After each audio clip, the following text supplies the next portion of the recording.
So start करें बेटा? Should we start now?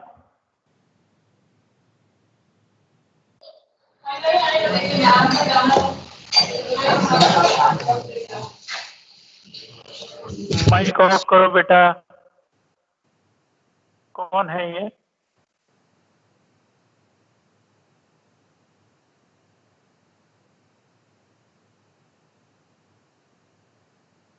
Okay, we are 20 now. चल, तो हम लोग स्टार्ट करते हैं ना। और स्टार्ट करने के लिए सबसे पहले जो आपको बहुत इम्पोर्टेंट इंफॉर्मेशन देनी है कि आप लोगों के ईआरपी पे अटेंडेंस मार्क होना स्टार्ट हो गई है। सो प्लीज आप उसको मॉनिटर करिए। अगर कोई डिस्क्रिपेंसी हो तो उसको अपने कंसर्निंग फैकल्टी से मिलकर उसको शॉर्ट आउट करिए, क्योंकि इसके बेसिस पे ही आपके आगे के मार्क्स डिसाइड होते हैं टीए। तो बाद में आप सब परेशान होते हैं। क्लियर? तो लास्ट टाइम पे हम लोगों ने जो डिस्कस किया था उसके आगे की बात करते हैं। सो मैं स्क्रीन ही शेयर देता हूँ।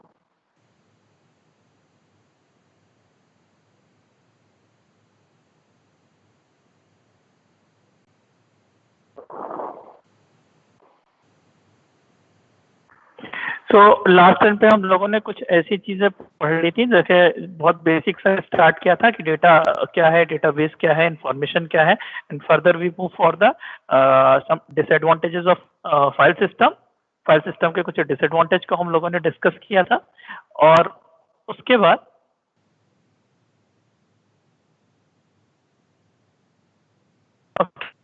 सिस्टम के हम लोगों ने डिसएडवांटेज को डिस्कस किया था। और उसके बाद मैंने आपको एक टर्म बताया था which was the view of data, या जिसको हम लोग बोल रहे थे लेवल ऑफ एब्स्ट्रैक्शन। तो जैसे कि हम लोगों ने डिस्कस किया था, there were 3 levels of abstraction. First one was physical level, जिसको इंटरनल लेवल बोलते हैं।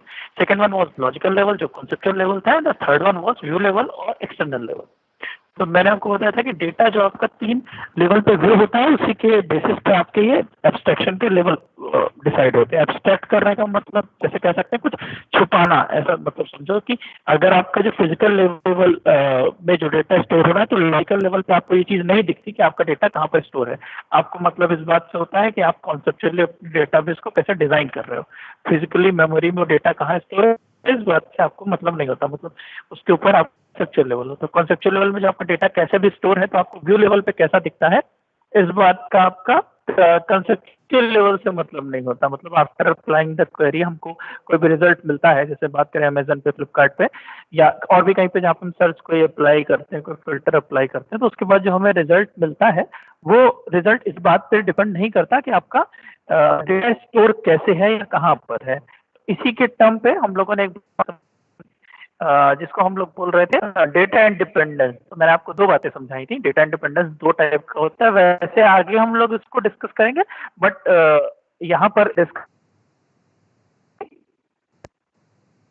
आवाज आ रही है बेटा तुम लोग को? एक्चुअली मैसेज हो रहा है। ठीक, तो हम लोग डिस्कस कर लिया था डेटा इंडिपेंडेंस, जिसका मतलब ये था, मैं एक बार और रिपीट कर दूं, कि if we perform any kind of change, कुछ ऐसा परफॉर्म करते हैं किसके ऊपर, फिजिकल लेवल के ऊपर, तो आपका लॉजिकल यानी कंसेप्चुअल लेवल के ऊपर इफेक्ट नहीं करना चाहिए, और लेवल के ऊपर आपका बोला जाता है physical level data independence. And if you perform any kind of change over conceptual level, then that should not reflect on the your view level. So this is called conceptual level और logical level data independence। यहाँ तक clear हो तो please reply करिए, फिर हम लोग आगे मूव करते हैं। क्लियर है बेटा? प्लीज रिप्लाई करो। Hello,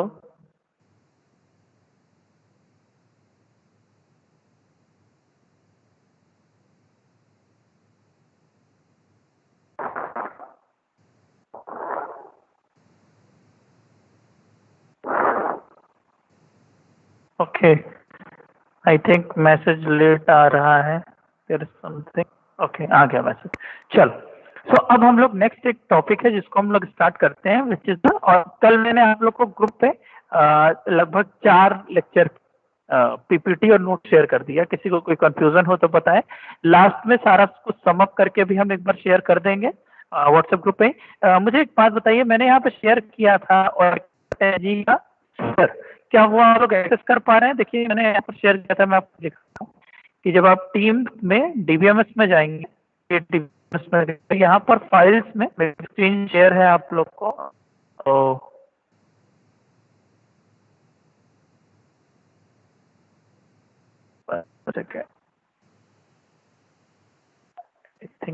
network issue again.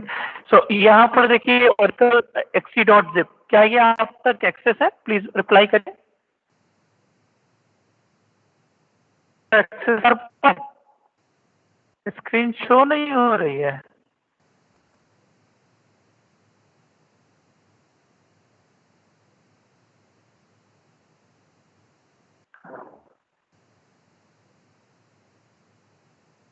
अभी शो हो रही है?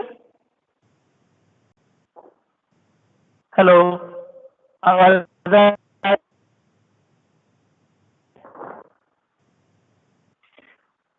एक्सेसिबल है ना? यस, तो प्लीज उसको मैंने पहले ही बोला था, लेकिन कुछ बच्चों ने बताया कि सर एक्सेसिबल नहीं है। ये आपको एक्सेसिबल,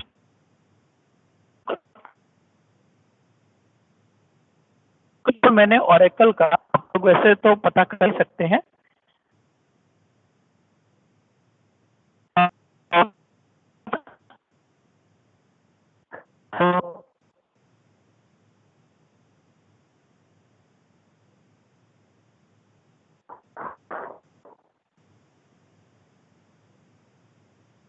हेलो,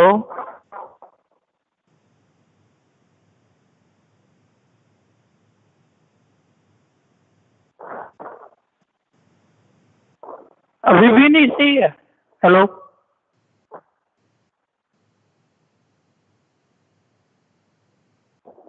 अभी स्क्रीन नॉट विजिबल आ गया।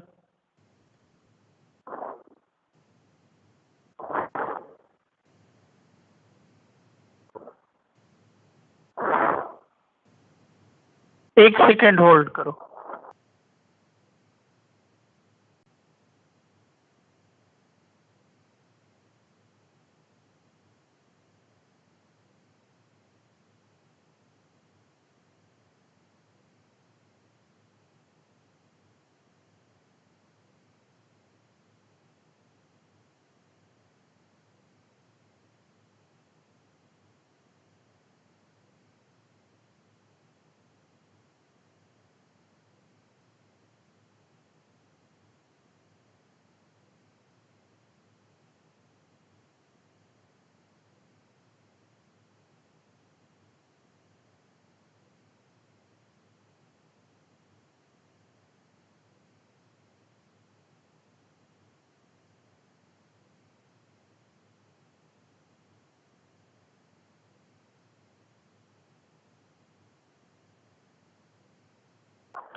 Hello hello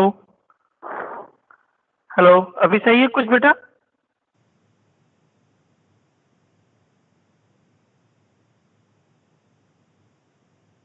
okay, screen visible है? स्क्रीन विजिबल है? Okay okay okay, good. So हम लोग जो बात कर रहे थे वो ये कर रहे थे कि टीम पर मैंने यहाँ पर आपके लिए Oracle 10G अगर आपको मिल जाए तो अच्छा है, अदरवाइज मैंने यहाँ पर ये रख रखा है। आप देखिए DBMS में ये जो फाइल्स है, यहाँ पर आपको ये एक्सेस होगा। यहाँ पर आपको ये दिख रहा है, ये देखो Oracle 10G का आपको, Oracle 10G का आपको यहाँ पे सॉफ्टवेयर दिख रहा है, तो आप इसको प्लीज डाउनलोड कर लें, क्योंकि हम लोग हर क्लास में कोशिश करेंगे कि कुछ ना कुछ एटलीस्ट जो बेसिक फंडामेंटल हो उतना आपको क्लियर हो जाए, ताकि हम लोग क्वेरी के ऊपर आ सकें। तो हम आपको कुछ असाइनमेंट दें तो आप उसको कर सकें अपने से। दैट्स व्हाई आप इस Oracle को अपने सिस्टम पर डाउनलोड कर लीजिएगा। वैसे तो MySQL भी कर सकते हैं, कोई दिक्कत नहीं है, कोई एक पर्टिकुलर आप कर लीजिएगा। हम Oracle पे करके दिखाते हैं, इसलिए हम चाह रहे थे कि आप Oracle कर लें, ताकि अगर कोई प्रॉब्लम आए तो हम उसको शॉर्ट आउट कर पाए। Now please reply once more कि हम लोग सब कुछ एकदम सही चल रहा है, तो हम लोग आगे कंटिन्यू करते रहें। Please reply. Now everything is okay. Bela, please reply. कोई भी माइक ऑन करके बोल दो जल्दी से। कंटिन्यू करिए। सो नेक्स्ट देखना है। Okay okay okay. सो ये बात हम लोगों ने कर ली थी, advantage and disadvantage of DBMS। इसको जरा सा और देख लें। वैसे तो एडवांटेज ही है ज्यादातर। डिसएडवांटेज क्या है? तो जो भी आपके फ्लैट फाइल सिस्टम के डिसएडवांटेज थे वो सारे हम लोगों ने यहाँ पर एडवांटेज की तरह ट्रीट कर लिया और कुछ और उसमें ऐड ऑन कर लिया है। ये तरीका होता है जब एग्जाम में क्वेश्चन आए तो भाई ऑब्वियसली बात है, दो चीजों का कंपैरिजन करके जो चीज नहीं आई है तो पुराने की जो भी परेशानियां थी वो नए वाले के फायदे हो जाएंगे। और उसमें 2-4 पॉइंट और एक्स्ट्रा ऐड कर लिया हम लोगों ने। तो जैसे इंक्रीज प्रोडक्टिविटी, ऑब्वियस सी बात है जब सब कुछ रिडंडेंट नहीं है, कंसिस्टेंट है, डेटा भी इंप्रूव है, इंटीग्रेट है, तो उसमें क्या होगा, प्रोडक्टिविटी बढ़ जाएगी, एक्सेसिबिलिटी भी बढ़ती है। क्योंकि डीबीएमएस को जैसे वहां पे हम लोगों ने पढ़ा था कि एक्सेस करने के लिए जो मैकेनिज्म अप्लाई कर रहे थे प्लेटफॉर्म सिस्टम में वो हमारी प्रॉब्लमेटिक थी। तो ये हमारे कुछ एडवांटेजेस हैं। डिसएडवांटेजेस क्या है? कई बार डीबीएमएस की जो कॉस्ट होती है बहुत ज्यादा होती है। मतलब उस टाइम में हम बात कर रहे हैं कि जैसे अगर कोई सॉफ्टवेयर हम खरीद रहे हैं जो डेटाबेस के लिए, जैसे कहें कि अगर सर्वर लेवल पे, तो उन सब का बात कर रहे हैं। वैसे ये डिसएडवांटेज कोई ऐसी बहुत बड़ी डिसएडवांटेज नहीं है। आप जो टास्क परफॉर्म करने चाह रहे हो उसके हिसाब से अगर देखोगे तो डीबीएमएस एक तरह से रिलायबल ही है। जैसे मैं बात करूं कि मान लो अगर मुझे यहाँ से अपने घर जाने में 10,000 रुपये खर्च होता है तो वो हम कहेंगे कि हाँ बेकार है। अगर यहाँ से घर जाने में, मतलब घर जाना एक बड़ा काम अगर हम लोग समझें और पैसे खर्चो 25-30 रुपए, तो ये कोई बहुत बड़ी बात नहीं होगी। ठीक है, तो ये है। अब नेक्स्ट आइए। आई थिंक इसमें कुछ ऐसा बहुत खास है नहीं समझने का, बट कॉम्प्लेक्सिटी ऑब्वियस सी बात है कि इंटरनल लेवल पे उसमें कॉम्प्लेक्स है जो उसकी फंक्शनैलिटी परफॉर्म हो रही है। ठीक, बाहर तो हमें ऐसा कुछ नहीं समझ में आता। डीबीएमएस बहुत बड़ा स्टोर हो जाएगा तो इतना बल्कि डेटा रखने में प्रॉब्लम है। कॉस्ट ऑफ डीबीएमएस सॉफ्टवेयर के लिए बात कर रही है। एडिशनल हार्डवेयर कॉस्ट कई बार हमको इसके साथ चाहिए होती है। ठीक, सो इसमें बहुत ज्यादा बातें नहीं करते हैं। नेक्स्ट कंपोनेंट ऑफ डीबीएमएस की अगर हम बात कर रहे हैं तो देखिए यहाँ पर हमारे पास 4 कंपोनेंट हैं। मतलब हम लोग जो ये बात करें कि अगर जो आप पूरे डीबीएमएस की बात करें उसमें कौन कौन इन्वॉल्व है, तो ऑब्वियस सी बात है एक हार्डवेयर इन्वॉल्व होता है, एक सॉफ्टवेयर इन्वॉल्व होता है, एक डेटा होता है, and the next one is procedure. जैसे आप उस डेटा को फेच करते हैं, मतलब क्या क्वेरी वगैरह अप्लाई करके फेच करते हैं। The next one user, obvious सी बात है। सो कंपोनेंट ऑफ डीबीएमएस मेरे ख्याल से तो कुछ ऐसा समझने लायक बहुत टफ नहीं है। फिर भी आप बताएं अगर आपको कुछ नहीं समझ में आए तो। कंपोनेंट ऑफ डीबीएमएस का मतलब हुआ कि ओवरऑल जो डेटाबेस मैनेजमेंट सिस्टम का हम टास्क परफॉर्म कर रहे हैं, so how many entities are involve there, कितनी एंटिटीज हैं जो इन्वॉल्व है। ऑब्वियस सी बात है एक हार्डवेयर है, एक सॉफ्टवेयर जो उसके ऊपर रन हो रहा है। अब ऑब्वियस सी बात है कि जो डेटा है उसी के बारे में सारा का सारा काम हो रहा है। तो third one is the data important, and the fourth one is आप एक प्रोसीजर अप्लाई करते हो, दैट्स मीन कि आप एक क्वेरी लिखते हो उससे वो आप फेच करते हो। तो फोर्थ जो अप्लाई हो रहा है वो आपका प्रोसीजर है। And the fifth one is your एक कोई ना कोई यूजर होगा जिसको, तो ये पांचों चीजें मिलकर एक डेटाबेस बनाती हैं। आई थिंक अगर आपको कुछ भी इसमें कंफ्लिक्ट हो रहा हो, कोई बात नहीं समझ में आ रही हो, तो प्लीज आप बताएं, डिस्कस हम लोग कर लेंगे। हार्डवेयर, ऑब्वियसली बात है डीबीएमएस किसी ना किसी कंप्यूटर सिस्टम के हार्डवेयर पे ही रन होगा। आपको उसके लिए सीपीयू चाहिए, स्क्रीन चाहिए, मतलब मॉनिटर चाहिए। सॉफ्टवेयर डीबीएमएस खुद में सॉफ्टवेयर, तो कई बार एप्लीकेशन प्रोग्राम से इंटीग्रेट करके भी चलता है, कई बार क्या ज्यादातर चलता है। ठीक है, और ऑपरेटिंग सिस्टम होना ही चाहिए वहां पर, तभी आपका डीबीएमएस का सॉफ्टवेयर चल सकता है। तो सॉफ्टवेयर की नीड होती है। डेटा, ऑब्वियसली बात है डेटा ही स्टोर कर रहे हैं हम लोग, तो डेटा तो होना ही होना चाहिए। प्रोसीजर का क्या मतलब हुआ, जो मैंने आपसे कहा कि प्रोसीजर का मतलब हुआ इंस्ट्रक्शन और रूल जो गवर्न करता है उस डेटाबेस को डिजाइन कैसे करेंगे। जैसे क्रिएट टेबल करने का एक सिंटैक्स है या डेटा को फेच करने का एक सिंटैक्स है। तो this all comes under the umbrella of procedure.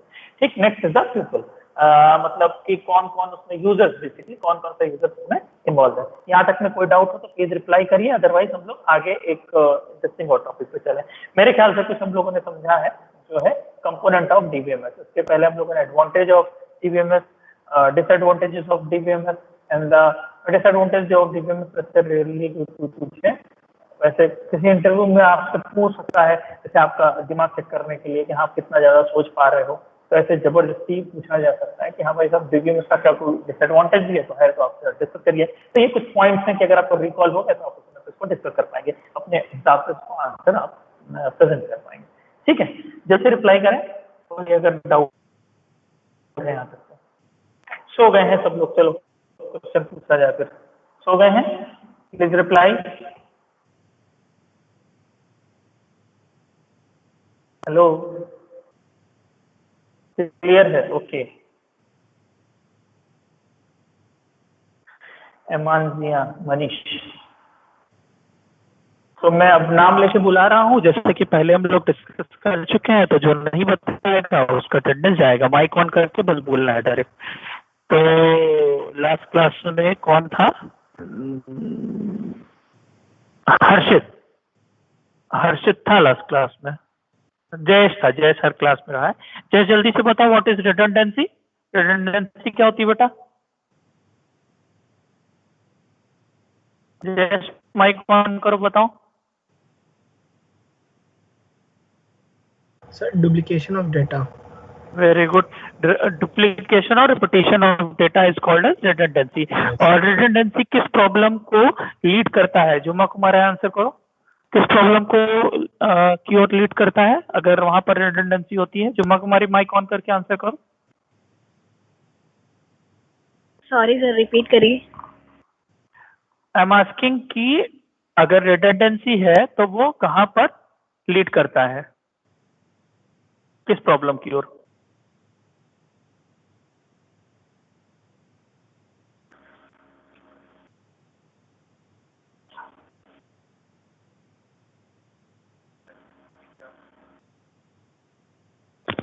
Hello जुम्मा, आप आंसर नहीं कर पा रहे हो? ओके रेणुका, आप आंसर करो बेटा। अगर रिडंडेंसी होती है तो कहां पर लीड करते हैं हम लोग, किस प्रॉब्लम की ओर? क्या मेरी वॉइस आप तक नहीं आ रही है?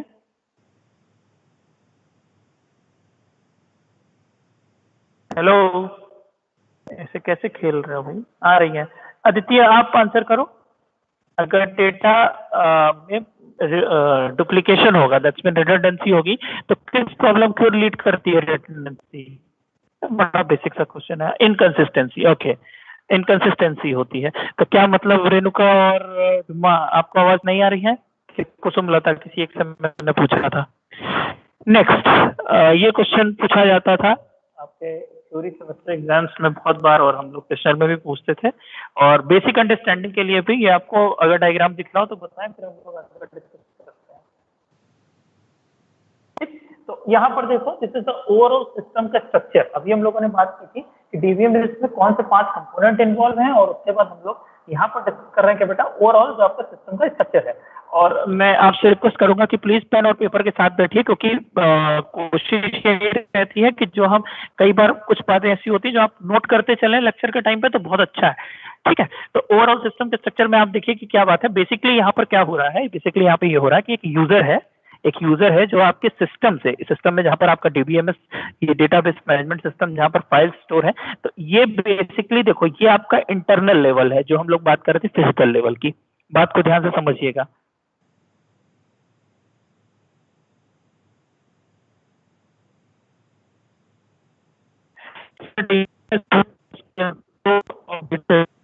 सिक्योर भी ये मैसेज कहाँ है?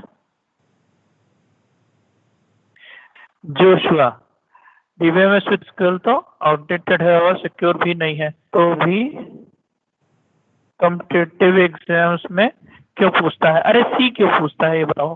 बहुत बेसिक है ना? सी तो और भी बेसिक है। जब देखो जब आपके कंसेप्ट लेवल की बात होती है, मतलब देखो जब आज के डेट में जैसे तुम पाइथन की बात करो तो बहुत सारी चीजों को एब्स्ट्रैक्ट कर देता है इंटरनल लेवल पे।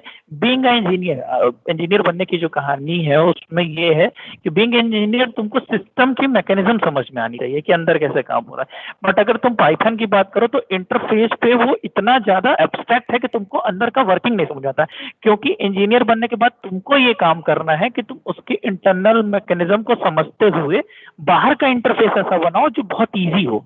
तो जब तक आप इंटरनल लेवल को अच्छे से नहीं समझते, जैसे पेजिंग समझने का तुम्हें क्या फायदा था, या बात करें सीपीयू शेड्यूलिंग समझने का तुम्हें क्या फायदा था, वो यही था कि जब तुम इंटरनल लेवल का डिटेल समझते हो।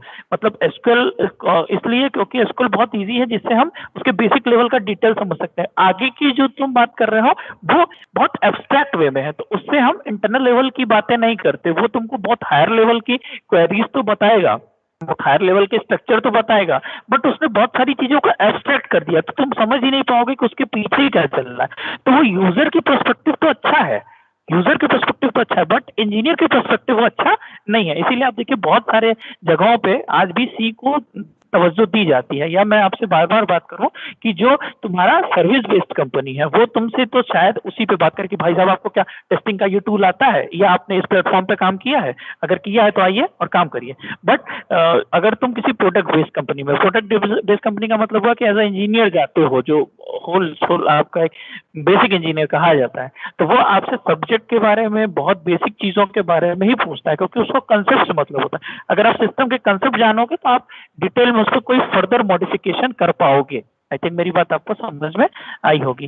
ठीक है, तो यहाँ पर हम लोग पढ़ रहे हैं ओवरऑल सिस्टम का स्ट्रक्चर। ओवरऑल सिस्टम के स्ट्रक्चर को पढ़ने में हमें समझना पड़ेगा क्या, देखो यहाँ पर यूजर है, यूजर को कौन सा डेटा मिलता है, उसी जो 3 लेवल का डेटा था उसी को आगे हम लोग समझ रहे हैं, सब कुछ बहुत रिलेटेड है। यहाँ पर दिखता था व्यू लेवल का डेटा, और ये डिस्क स्टोरेज में हमारा फिजिकल डेटा स्टोर होता था। ठीक है, और फिजिकल डेटा स्टोर होने के बाद ये हमारा है डीबीएमएस, डेटाबेस मैनेजमेंट सिस्टम, जहां पर क्या हो रहा है, यूजर जो क्वेरी अप्लाई कर रहा है या कोई आपका टेबल क्रिएट कर रहा है, तो वो डीबीएमएस के थ्रू क्या होता है, हमारे डेटाबेस में जाके स्टोर होता है। इसके पीछे की मोटी मोटी कहानी ये है। ठीक, तो हम लोग जरा एक बार देख लें कि कौन कौन है, कौन कौन नहीं है ना। तुम लोग आंसर करते नहीं हो। अवनीश विश्वकर्मा, एटॉमिसिटी का क्या मतलब होता है बेटा? अवनीश विश्वकर्मा जल्दी से रिप्लाई करें, माइक ऑन करके, लिख के अगर टाइम लगना है तो माइक ऑन करके जल्दी से बोला है। अवनीश विश्वकर्मा, अवनीश,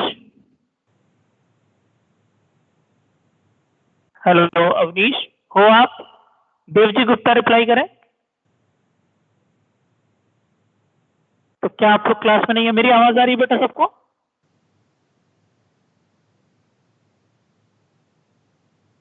आवाज आ रही है? आशीष रिप्लाई करो, आवाज आ रही है? तो मतलब देवजी क्लास में नहीं है, और यस सर आ रही है। अवनीश आवाज आ रही है, ठीक है।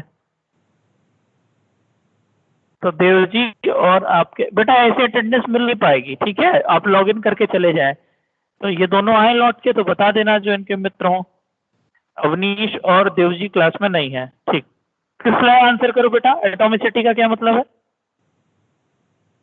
लॉगिन करके छोड़ रहे हो? पार्शियल अपडेट, मतलब डेटा में पार्शियल अपडेट, पूरी तरह से अपडेट ना हो पाए। पूरी तरह अपडेट होना चाहिए, पार्शियल अपडेट नहीं होना चाहिए, ठीक है, ओके। कुसुमलता, जरा इंटीग्रिटी का मतलब बताओ, इंटीग्रिटी कंस्ट्रेंट का मतलब क्या है कुसुमलता? अवनीश है? किसने मैसेज किया है? हम भी हैं, अभी आए हो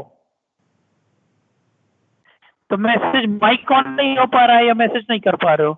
अटेंटिव रहिए ना बेटा। माइक में प्रॉब्लम है तो लिख के रिप्लाई कर सकते। अवनीश का तो भी कोई मैसेज नहीं है,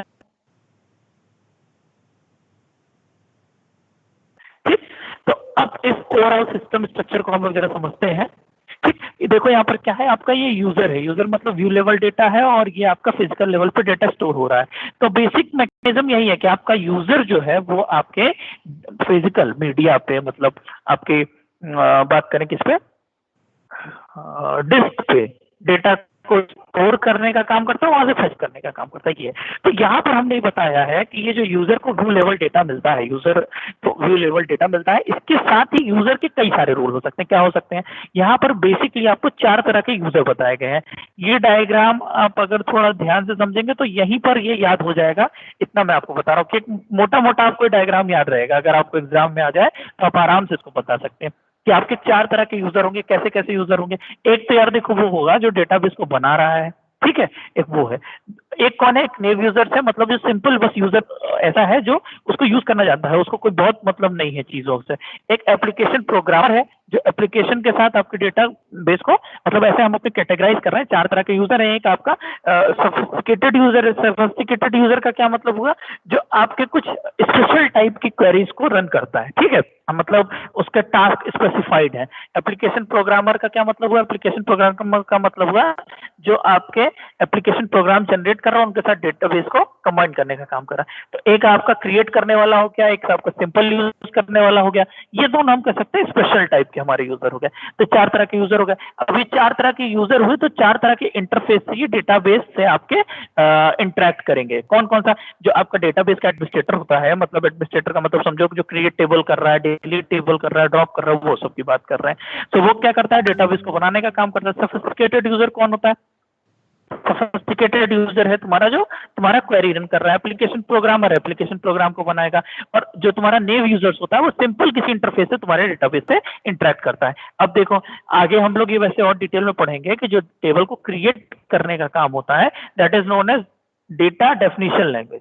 ठीक, तो वो डीडीएल कमांड को रन करता है। जो तुम्हारा सिंपल सोफिस्टिकेटेड यूजर और जो तुम्हारा एप्लीकेशन प्रोग्रामर होता है और या कह सकते हो नेव यूजर, ये तीनों इस तरह की क्वेरी अप्लाई करते हैं जो तुम्हारे डेटाबेस में जाकर कुछ मैनिपुलेशन करने का काम करती है। मतलब जैसे सेलेक्ट एस्ट्रिक्ट टाइप का काम करने का काम करती है। तो वो किस तरह का क्वेरी होता है? तुम्हारा डीएमएल टाइप का। तो इनका भी डीएमएल से कनेक्टेड है, ये भी किसी तरह के डीएमएल से है। और एप्लीकेशन प्रोग्रामर के लिए हमारा एक ऑब्जेक्ट कोड बेसिकली रन होगा। तो यहाँ पर ये आपकी क्वेरी प्रोसेस होती है। क्वेरी प्रोसेस होने का मतलब कि वो डीडीएल टाइप की है या डीएमएल टाइप की है, वो किसी भी टाइप की हो, लास्ट में जाके क्वेरी इवैल्यूएशन इंजन से उसका एक रिजल्ट जनरेट होगा। बात समझना। अब यहाँ पर है तुम्हारे एक स्टोरेज मैनेजर का रोल। मतलब यहाँ से तुम्हारे यूजर ने डिफरेंट इंटरफेस के थ्रू क्वेरी प्रोसेसर पे अप्लाई किया, मतलब कोई डीडीएल के थ्रू, कोई डीएमएल के थ्रू, और यहाँ पर बैठा है तुम्हारा स्टोरेज मैनेजर। देखो बात को समझना, यहाँ से इंटरेक्ट एकदम सिंपल लैंग्वेज में बात समझी जा सकती है कि हम लोग जैसे कोई सॉफ्टवेयर डील करते हैं तो उसमें क्या होता है कि हम लोग यहाँ से इंटरफेस से डील करते हैं। इंटरफेस से डील करने के बाद वो बैकएंड पे जाके क्वेरी प्रोसेस होती है, फिर वो जाके तुम्हारे इंटरनल स्टोरेज में जहाँ पर डेटा होता है वहां से डेटा को फेच करने का काम करती है। तो यहाँ पर कुछ स्टोरेज मैनेजर है जो इस लेवल पे काम करते हैं। कब? जो क्वेरी तुम्हारी कन्वर्ट मतलब आगे प्रोपोगेट होती है। तो उसमें क्या है? एक बफर मैनेजर है, फाइल मैनेजर है और ट्रांजैक्शन मैनेजर है। मतलब ऑब्वियस सी बात है, तीनों की हम मैकेनिज्म समझें तो क्या है कि ट्रांजैक्शन मैनेजर से इस बात का ध्यान देगा कि ऑपरेशन एटॉमिक हो रहा है कि नहीं। फाइल मैनेजर, अब देखो यहाँ पर तुमको डिफरेंट तरीके के क्या दिखाया गया है जो तुम्हारा डिस्क स्टोरेज पे डेटा स्टोर हो रहा है। जैसे एक स्टैटिस्टिकल डेटा है, तो स्पेशल टाइप का, सोफिस्टिकेटेड टाइप का जो यूजर है, जो हम बात करते हैं कुछ स्पेसिफाइड टास्क करता होगा, जैसे जो लोग एमएल पे काम किए होंगे इस बात को समझ पा रहे होंगे कि उनको कुछ स्पेशल टाइप के ही डेटा से काम है जो वो प्रोजेक्ट करेंगे, तो वो इससे रिलेटेड है। नेक्स्ट जो फाइल मैनेजर किससे? इंडिसेस से, डेटा फाइल से, और यहाँ पर हमारे पास डेटा डिक्शनरी। कहने का मतलब कि ये जो नाम यूज किए गए फिजिकल लेवल पे तुम्हारे पास जो तुम्हारा डेटा स्टोर है, जो आपका डेटा स्टोर है वो इतने टाइप का हो सकता है। डेटा डिक्शनरी हो सकती है, डेटा का फाइल हो सकता है। इंडिसेस किससे? जल्दी से सर्च करने के लिए, इसलिए वो इंडेक्स बनाते हैं। तो यहाँ पर आपके फिजिकल लेवल पे ये 3-4 तरीके का डेटा, और बताया गया कि अगर कोई डेटा है तो उसके साथ इंडिसेस होता है। एक आपका डेटा डिक्शनरी होता है। डेटा डिक्शनरी कहने का मतलब कि जिसमें data about data, Meta data लिखा होता है। मतलब जैसे कहे ना कोई डिक्शनरी रखी है जिसमें उस डेटा की मीनिंग लिखी हुई है। तो एक तो हमारा मेन डेटा ही हो गया, दूसरा हमारा क्या हुआ? इंडिसेस, उसको फास्ट एक्सेस करने के लिए data dictionary, data about data को डेटा डिक्शनरी कहते हैं। तो लास्ट वन है स्टैटिस्टिकल डेटा, जो किसके लिए यूज होता है? कुछ स्पेशल तरह का टास्क के लिए यूज होता है, जिसको सोफिस्टिकेटेड यूजर कर रहा है। अब देखो जब डेटाबेस एडमिनिस्ट्रेटर है तो उसने डेटाबेस स्कीम के थ्रू डीडीएल इंटरप्रेटर से क्या क्रिएट किया? तुम्हारा डेटा डिक्शनरी क्रिएट किया। ठीक है, इसी में तुम्हारा डीडीएल वाली जो भी डेटा जो भी टेबल्स क्रिएट हो रही है वो यहाँ पर पुट की जाएंगी। तुम्हारा सोफिस्टिकेटेड यूजर किससे डील करता है? स्टैटिस्टिकल डेटा से। जो दोनों तरह के प्रोग्रामर है, जो सिंपल यूजर है, उनका क्वेरी एवेल्युएट होकर बफर मैनेजर और ट्रांजैक्शन मैनेजर के पास आए, तो इनको फाइनली डेटा तो किसी फाइल से फेच करना था। तो जिस फाइल से फेच करना था वो डेटा फाइल है, और उससे कोई ना कोई इंडिसेस अप्लाई होता है ताकि सर्च आपका फास्ट हो सके। तो इन 4 तरह के यूजर आपके कोई डीडीएल के थ्रू, कोई डीएमएल के थ्रू, कोई सिंपल आपके एप्लीकेशन प्रोग्राम के थ्रू क्वेरी इवैल्यूएशन इंजन से कनेक्टेड होते हैं। नेक्स्ट आपके वो 3 तरह के मैनेजर होते हैं, ट्रांजैक्शन को देखने के लिए बफर मैनेजर कि लोकल डेटा क्या है, एक फाइल मैनेजर, फाइल से डेटा कैसे फेच हो रहा है, और यहाँ पर आपके 4 तरह के जो मेन, वैसे तो बहुत डिस्क स्टोरेज में फाइल है, बट आपको मेन ये बताया गया कि एक तो बेसिकली डेटा फाइल ही होगी, एक इंडेक्स होगा जो इसको फास्ट सर्च करने के लिए यूज होता है, स्टैटिस्टिकल डेटा होता है तुम्हारे स्पेशल टाइप के यूजर के लिए, and data dictionary for your कि आपका जो मेटा डेटा रखा गया, मतलब डीडीएल जो बनेगा वो आपका डेटा डिक्शनरी को जनरेट करेगा।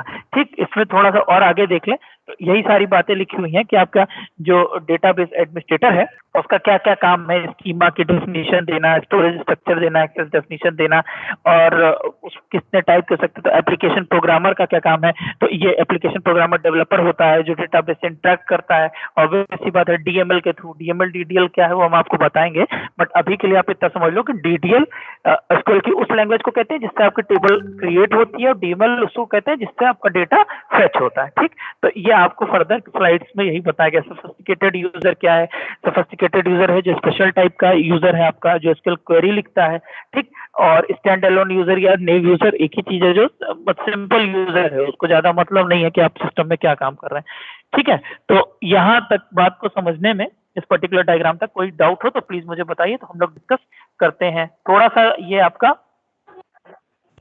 वो है थ्योरेटिकल। माइक ऑफ करो बेटा, माइक ऑफ करो, इको जाएगा। हाँ बताइए जल्दी जल्दी प्रॉब्लम बताइए, फिर हम लोग डिस्कस करें। एप्लीकेशन प्रोग्रामर का रियल वर्क क्या होता है? नारियल भी होता है क्या? एप्लीकेशन प्रोग्रामर आपका डेवलपर को हम कह रहे हैं, जो आपके डेटाबेस से इंटरेक्ट करता है। कैसे इंटरेक्ट करता है? डीएमएल के थ्रू। और वो एप्लीकेशन प्रोग्राम तुम्हारा किसी भी तरह की लैंग्वेज में लिखा हो सकता है, मान लो जैसे जावा में लिखा है या आजकल पाइथन में लिखा है, तो वहां से वो क्वेरी जनरेट होती है और उसके बाद हमारे डेटाबेस से फैच होती है। फिर हमको जैसे जैसे बात करें जो सॉफ्टवेयर पे काम करते हैं उनको हम बोल रहे हैं एप्लीकेशन प्रोग्रामर। ठीक है, आई थिंक सो रहे हैं सब लोग। कुछ और पूछिए।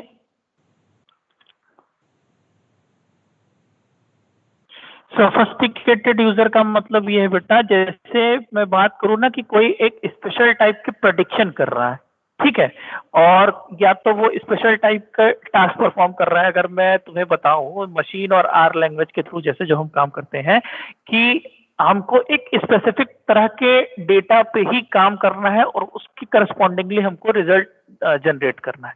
ठीक है, तो उनको हम कुछ हद तक सोफिस्टिकेटेड यूजर कहते हैं। ठीक, जैसे अगर हम यहाँ पर देखें तो they are database developer who write SQL queries to select और they do not use any application program और programs to request the database. तो ये इनको स्पेशल टास्क है, इनके पास अपना एक डेटा सेट है और स्पेशल टास्क है। ऐसा वाला काम मतलब जैसे यूजर की हम कैटेगरी बता रहे हैं ना, तो ऐसे वाले नहीं है जो फ्लिपकार्ट पे जाके डेटा सर्च करें कि फोन चाहिए इतने का। वो कौन है? वो नेव यूजर्स है। एप्लीकेशन प्रोग्रामर कौन है? जो एप्लीकेशन प्रोग्राम को क्रिएट कर रहा है। ठीक, और सोफिस्टिकेटेड यूजर कौन है? जो एप्लीकेशन प्रोग्राम के थ्रू नहीं करते, उनके पास डेटाबेस है जो सीधे डेटाबेस पे चीजों को अप्लाई कर रहे हैं। मान लो हमको जैसे हम लोग करते हैं ना, मैथ देखते हैं और उसके बाद रिजल्ट प्रेडिक्शन आता है कि साहब देखिए इतना प्रोबेबिलिटी है जीतने की, इतना प्रोबेबिलिटी है बारिश होने की। सो जो डेटाबेस पर डायरेक्ट काम करते हैं उनको हम सोफिस्टिकेटेड यूजर बोल रहे हैं। That's mean they have specified there task. और इसी में एक तरह का मतलब कह सकते हो इसकी सब क्लास है जो उसको स्पेशलाइज कह रहे हैं। सोफिस्टिकेटेड मतलब ये ना कि थोड़ा सा स्टैंडर्ड टाइप का आदमी है जो फालतू वाले काम नहीं करता है, स्पेसिफाइड इसके पास टास्क होता है। ठीक सर, कुछ पूछे हो? अनुग्रह सर नीचे लिखा है तो कुछ पूछे भी हो? No problem. अच्छा सर, और जल्दी जल्दी बताओ तो फिर आगे चल लें। यहाँ तक क्लियर है?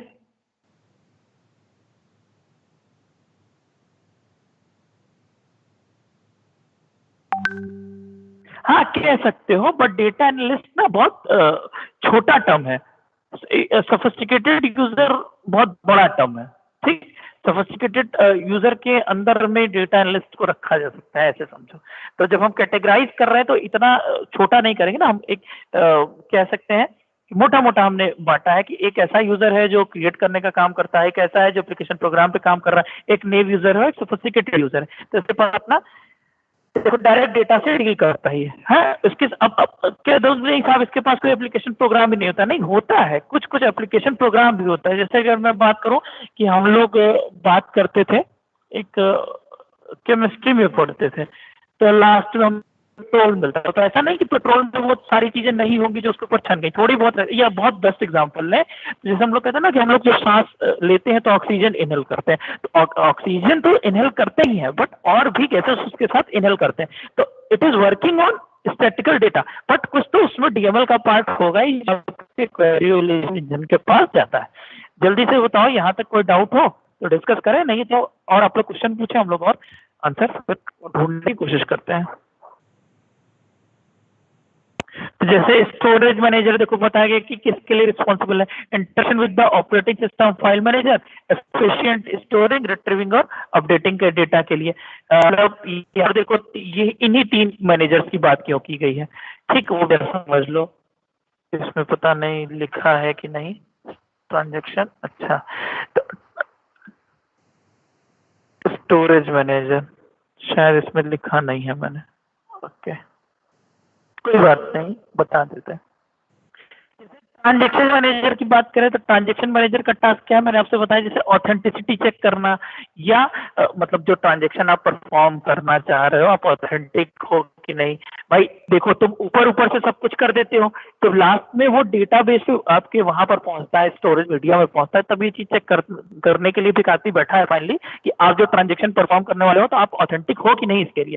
फाइल मैनेजर क्या कर रहा है, जो आपके डिस्क स्टोरेज में फाइल स्टोर है उससे डेटा को फेच करने का, ले आने का, ले जाने का काम कर रहा है। और बफर, जैसे तुम्हें पता है कि बफर आपका एक टेम्परेरी स्टोरेज है, तो मतलब जैसे यहाँ से उठा के डेटा कुछ देर के लिए यहाँ रखे, तो उसको कौन से ऐसे डेटा है जो हम अपने बफर में रखे हैं जिनकी बार बार क्वेरी इवैल्यूएशन इंजन को जरूरत पड़ रही है, वो आपको बफर मैनेजर में रखा जाएगा। ठीक है, तो ये आपके 3 तरह के मैनेजर हो गए। अब हम लोग अगर कोशिश करें कि इस डायग्राम को याद करने की, तो सबसे पहले आप ये यूजर आपके 4 तरीके के हो गए और उनके 4 तरीके के इंटरफेस हो गए। एक चीज जो ध्यान रखनी है वो डीडीएल आपका इससे करेगा, बाकी के तीनों के लिए डीएमएल है, कहीं ना कहीं डीएमएल इन्वॉल्व है। और डीएमएल वाला सारा किस पे आता है, क्वेरी इवैल्यूएशन इंजन पे। क्वेरी इवैल्यूएशन इंजन से 2 तरह के लोग परफॉर्म करते हैं। भाई ये बफर से ही तो डेटा लेगा ना, डायरेक्ट फाइल से नहीं लेगा, बफर से डेटा लेगा। और फाइल से डेटा लेने का काम कौन करता है, फाइल मैनेजर। तो ट्रांजेक्शन मैनेजर हो गया, बफर मैनेजर हो गया, और यहाँ पर बात करें तो डीडीएल डीएमएल था और उसके ऊपर 4 आपके यूजर थे। तो मेरी समझ से अगर आपने ध्यान से सुना होगा तो आपको ये 4 के 4 हो।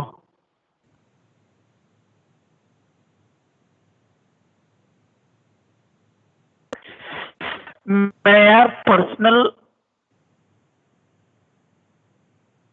हाँ ये अच्छा है, गुड अरिबा, आप लोगों के पास इसीलिए शेयर किया हुआ है, दैट्स व्हाई आप लोग ओपन करके अपने पीपीटी पे मैं बात कर रहा हूँ, तो वो जो इमेज वाली पीपीटी उसी को आप देख लें। ठीक है, इश्यूज है बेटा, रिजॉल्व करना पड़ेगा, गुड अरिबा, अच्छा बताया। ठीक, तो यहाँ तक फिर कोई डाउट हो तो बताइए। मैं इस डायग्राम को आपको बता रहा था ताकि आपको याद हो जाए कि यहाँ पर हमारे 4 टाइप के यूजर हैं, वो 4 टाइप के 4 तरीके से आपके डेटाबेस में इन्वॉल्व होते हैं। और इसमें बहुत समझना इजी है कि आपका जो डेटाबेस एडमिनिस्ट्रेटर है वो डीडीएल से इन्वॉल्व करेगा, बाकी के 3 आपके डीएमएल से इन्वॉल्व करेंगे। और डीएमएल अगर इन्वॉल्व होता है तो वो क्वेरी इवैल्यूएशन इंजन के पास जाता है। क्वेरी इवैल्यूएशन इंजन का मतलब समझो, डीडीएल जो तरह की कमांड होती है वो सिंपल टर्म में समझना है कि डीडीएल वाला डेटा को, सॉरी टेबल को डिफाइन करने के लिए बनती है। डीएमएल से क्या होता है, क्वेरी प्रोसेस होती है। क्वेरी प्रोसेस होती है मतलब आपने उसको कुछ सर्च का स्टेटमेंट लिखा है, फिल्टर लगाने का, तो वो ऑब्वियस ही बात है, फिल्टर लगाने के लिए किसके पास जाता है, कंपोनेंट है which is query evaluation engine, उसके पास जाता है।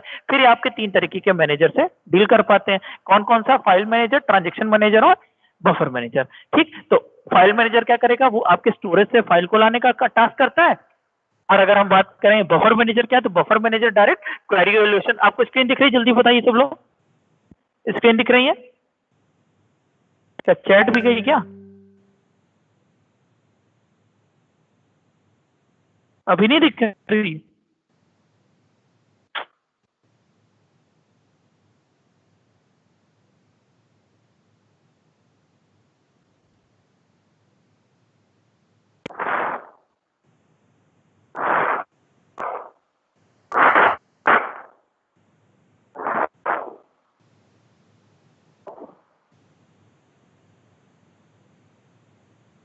स्क्रीन नहीं दिख रही है, ओके। बट आप लोग के पास होगा ना बेटा, जो हमने कल शेयर किया था, जैसा रीवा ने कर लिया है बहुत अच्छे, तो आप ओपन करके बैठ जाइए। ठीक, अभी विजिबल है, प्लीज रिप्लाई करो।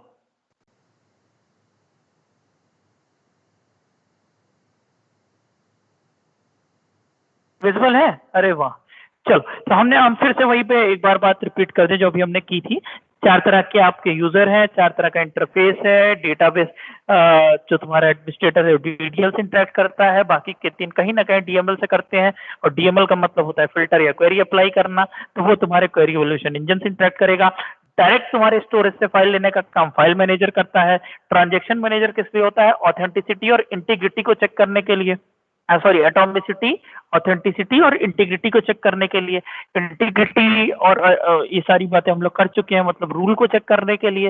एटॉमिसिटी मतलब कंप्लीट हो, ऑथेंटिसिटी मतलब जो यूजर इंटरेक्ट कर रहा है वो सही हो। उसके बाद कौन होता है तुम्हारा? उसके बाद तुम्हारा बफर मैनेजर होता है। तो बफर मैनेजर में तुम्हारा डेटा, क्योंकि बफर में डेटा आ गया, जैसे लोकल कैश में डेटा रख लेते हैं उस तरह समझो कि ये तो यहाँ से डेटा ले आया, लेकिन बफर में कुछ डेटा रख लिया, ऐसी डेटा जो बार बार नीड पड़ रही है, तो उसको सर्च करना यहाँ से आसान होता है। इस पूरे ब्लॉक को हम लोग क्वेरी प्रोसेसर कहते हैं, इसको पूरे को हम लोग स्टोरेज मैनेजर कहते हैं। अब बताओ जल्दी से, इसमें कहीं पे कोई डाउट हो? आई थिंक अब तक डायग्राम याद होने जाना चाहिए। तो फिर से वही करते हैं हम लोग, एक एक बार पूछेंगे, आप लोग जल्दी जल्दी से रिप्लाई करिएगा, ठीक है? तो भाई कितने तरीके के मैनेजर हैं? आनंद साहब रिप्लाई करिए। स्टोरेज मैनेजर में कौन कौन से मैनेजर हैं? Hello Anand, am I audible?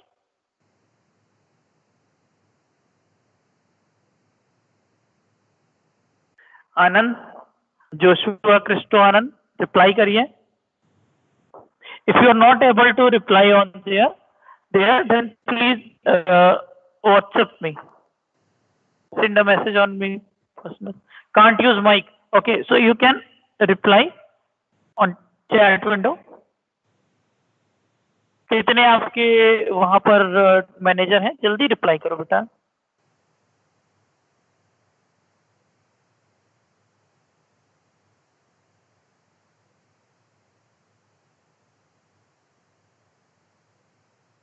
Anand, storage manager में कितने तरीके के आपके मैनेजर्स हैं?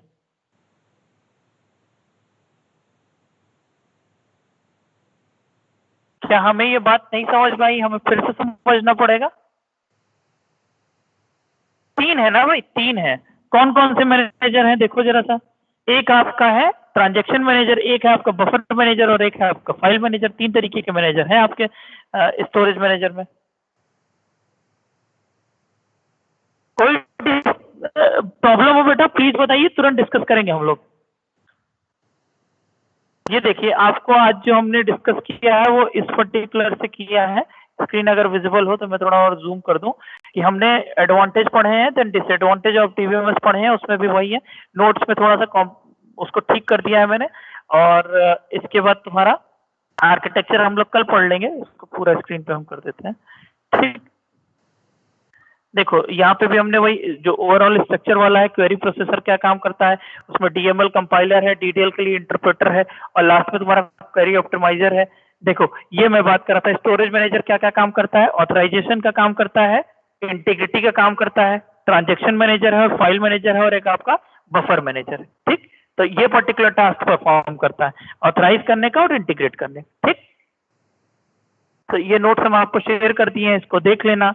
कोई डाउट हो तो प्लीज बताइएगा, जल्दी जल्दी से अपने डाउट पूछो तो हम लोग डिस्कस कर लें कोई भी उसमें। हाँ ये देखो मयंक ने पूछा authorisation and integrity manager. Authorisation manager और integrity manager basically these are the task of transaction manager. Transaction manager के ऐसे कह सकते हो सब पार्ट है। और कौन से?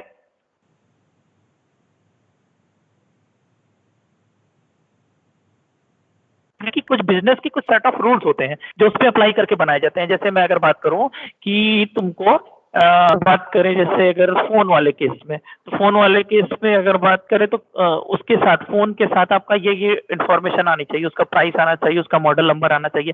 तो जब तुम्हारा सर्च होगा यूजर के पॉइंट ऑफ व्यू से, तो उसको क्या क्या चीज शो करनी है, मतलब उस पर्टिकुलर जो बिजनेस तुम रन कर रहे हो या जो तुम एप्लीकेशन प्रोग्राम बना रहे हो उसमें कौन सा रूल इन्वॉल्व होने वाला है, उसके हिसाब से जो कंस्ट्रेंट होते हैं, कुछ जो रूल अप्लाई करते हैं, उसको हम लोग इंटीग्रिटी मैनेजर उस बात का ध्यान रखता है कि क्या इन्फॉर्मेशन जानी है, क्या इन्फॉर्मेशन नहीं जानी। ऑथराइजेशन मैनेजर का क्या मतलब हुआ? ऑथराइजेशन मैनेजर का मतलब ये हुआ, आप जैसे फ्लिपकार्ट के केस में तो नहीं समझ सकते, वो हर किसी को दिखा देता है, बट अगर ऑथराइजेशन मैनेजर का मतलब हो कि ऑथराइज करता है कि this particular user who is willing for this information वो ऑथराइज है या नहीं है, वो चीज ऑथराइजेशन मैनेजर। तो टोटल 4 ही हुआ ना sir, authorisation, integrity, buffer and transaction. तो एक और बोलो फिर जोशुआ, फाइल मैनेजर 5 बोलो। हाँ 5 बोलो। यस सर 4 होगा, बट सर बफर भी तो है। यस, तो 5 मैनेजर हो गए। ठीक, तो 4 तरह के यूजर हो गए। क्लियर है? और जिसको जिसको जो भी डाउट हो प्लीज पूछते दीजिए। जोशुआ, इंटीग्रिटी मैनेजर भी तो होता है सर। हाँ इंटीग्रिटी मैनेजर होता है, बात हो गई शायद उसकी मयंक और से। और बताइए जल्दी से, मैं डायग्राम एक बार ओपन कर दे रहा हूँ। If you have any kind of problem please discuss. अभी तक जो भी हम लोगों ने पढ़ा है उसमें अगर कोई भी प्रॉब्लम हो तो डिस्कस करें। और प्लीज आप लोग ओरेकल पे कोटेंजी को आप लोग डाउनलोड कर लें। नेक्स्ट क्लास में मैं कोशिश करूंगा कि कुछ हम लोग डीडीएल और डीएमएल कमांड को हम लोग एग्जीक्यूट करके, जैसे डीडीएल तो हमने स्टार्ट कर दिया था, तो मैं आपको कुछ टेबल यहाँ से भेजूंगा व्हाट्सएप ग्रुप पे, आपको सबको उसको क्रिएट करके अपने टेबल पे रख लेना है, ताकि हम लोग फर्दर उसके ऊपर क्वेरी अप्लाई कर पाएंगे। ठीक है? यहाँ तक किसी को कोई डाउट हो तो प्लीज बताइए। हर्षित, इंटीग्रिटी और ऑथराइजेशन तो पार्ट है ना सर ट्रांजेक्शन का। अरे जैसे हम बोले ना कि पार्ट का मतलब ऐसे समझो कि मैनेजर का टास्क, मतलब वो मैनेज करने का काम कर रहा है। ठीक है, तो हम ये बोल रहे हैं कि इंटीग्रिटी मैनेजमेंट और ऑथराइजेशन मैनेजमेंट भी परफॉर्म कौन करता है? ट्रांजेक्शन वाला मैनेजमेंट मैनेजर ही परफॉर्म करता है। तो ये कोई बहस का मुद्दा नहीं है। कहने को अगर तुमको लिखने को आएगा तो बता दो क्या आती है। तो ट्रांजेक्शन वाले में ही बता देना कि ट्रांजेक्शन मैनेजर, उसके अंदर तुम बता दोगे एक तुम्हारा ऑथराइजेशन मैनेजर, एक इंटीग्रिटी मैनेजर, खत्म। ठीक है, और कोई डाउट हो जल्दी पूछिए।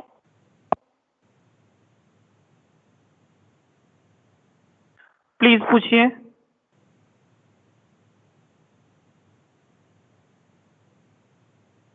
ओके, और बाकी बच्चों से भी बोल दो रेगुलर रहें, क्योंकि अटेंडेंस मार्क हो रही है। आप लोग प्लीज चेक कर लें अपने अपने पोर्टल पे।